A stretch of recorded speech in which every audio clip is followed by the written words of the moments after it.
So right now in this room, there's music, there's pictures, there's videos, there's all kinds of stuff right here. You just have to have the right receiver. Remember in the old days when they had radios? You know, you can take your dial and go across the band of your AM station. You can go slow to pick up every possible station. And no matter how much you claim it, no matter how much you bind and loose, and no matter how much you prophesy, you will not pick up something on the FM band. The carnal man does not receive the things of the Spirit of God. It was already written into your nature as a born-again believer to hear and to know the voice of God. In verse 9, it says, eye has not seen, nor ear heard, nor have entered into the heart of man the things which God has prepared for those who love him. Eye has not seen, nor ear heard, nor has it entered into the heart of man the things that God has prepared for those who love him. This verse is often read at funerals because we need, something to comfort us when we're facing what we can't explain and don't understand. But it's not really a good verse for funerals. Eye has not seen, ears not heard. The very next verse says, but God has revealed them to us through his Spirit. It's never entered the mind of a person before, but guess what? You're now part of a tribe where it's your norm to get things that eyes have never seen, ears have never heard, and it's now filling your heart. Stuff that could never be anticipated for all of history is now your responsibility. Wow.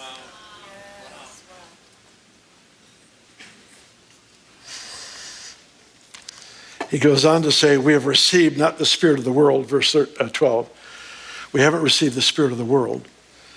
We've received the Spirit who is from God, that we might know the things that have been freely given to us by God.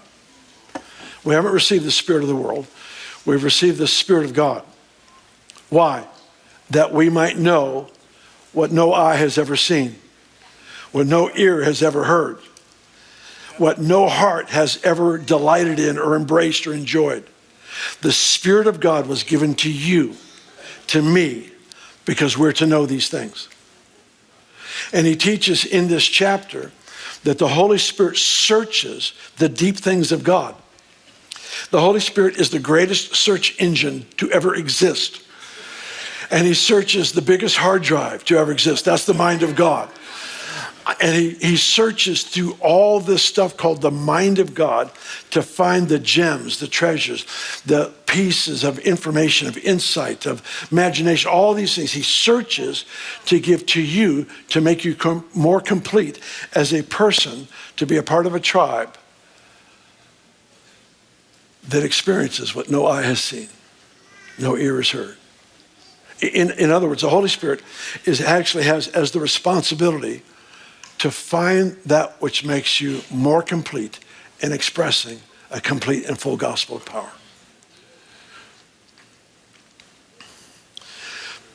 Create a context for this. Psalms 139 says that God's thoughts about us outnumber the sands of the seashore. I don't know if you've been to a beach recently, but man, there's a whole bunch of sand. All those little tiny grains of sand. This is one of the most mind-boggling thoughts in all of the scripture. He said, my thoughts about you are more in number than every grain of sand on every beach on the planet. And they're all thoughts for your welfare, not your calamity.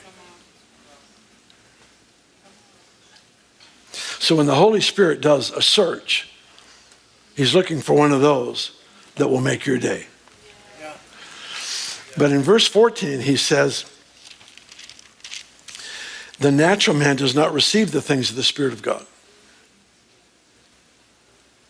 Right now in this room, there's pictures. There's music, there's sporting events, there's even country music. I mean, I don't...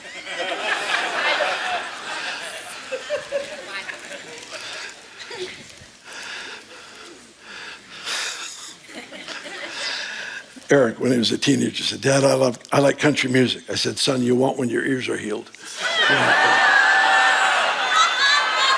It was a joke. It was a joke. It was a joke. Lighten up.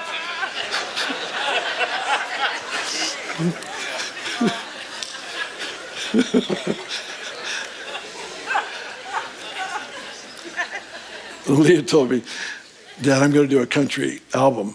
I said, honey, I'll pretend to like it. Oh, I'm sorry. That's enough. That's enough. I got to stop. All right. It's one way to offend at least half the crowd right there. Yeah. So right now in this room, there's music, there's pictures, there's videos, there's all kinds of stuff right here. You just have to have the right receiver.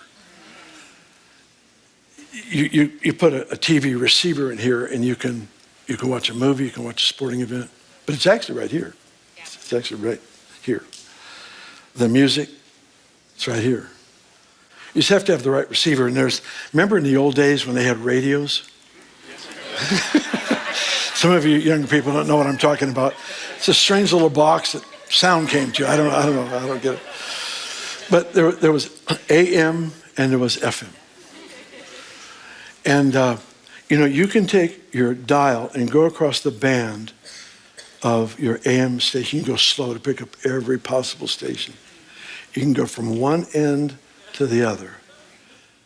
And no matter how much you claim it, no matter how much you bind and loose, no matter how much you prophesy, you will not pick up something on the FM band.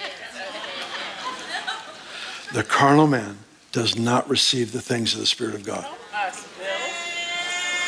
We do not need a well-trained carnal man. We need a surrendered, where the Spirit of God filling the individual enables us to hear from God. It's already been given to us. Scripture says it has been given to us to know the mysteries of the kingdom. It is written in stone. This is your assignment, to know the mysteries of another world, because you will live from the reality of that world. And as you do, you will inspire a generation to hunger and to crave for what you're carrying. I don't believe we have the assignment to blend in to a world system. Our responsibility isn't to become like everybody so we're accepted. Our responsibility is to demonstrate the reality of a world they all hunger for and they don't know it. To put on display that which actually satisfies the craving, the cries of their heart. It has been given to us to know the kingdom, the mysteries of the kingdom. Jesus said, my sheep know my voice. It was already written into your nature as a born-again believer to hear and to know the voice of God. You can become anxious, you can become fearful, bitter, whatever, and pile a bunch of junk on your capacity to hear, but the ability to hear is still in you. It is the nature of the believer to hear from God. Sometimes it's the weakness. Sometimes it's just stripping the stuff off and just getting down to the most base level of who we are as followers of Jesus that reactivates that capacity for hearing.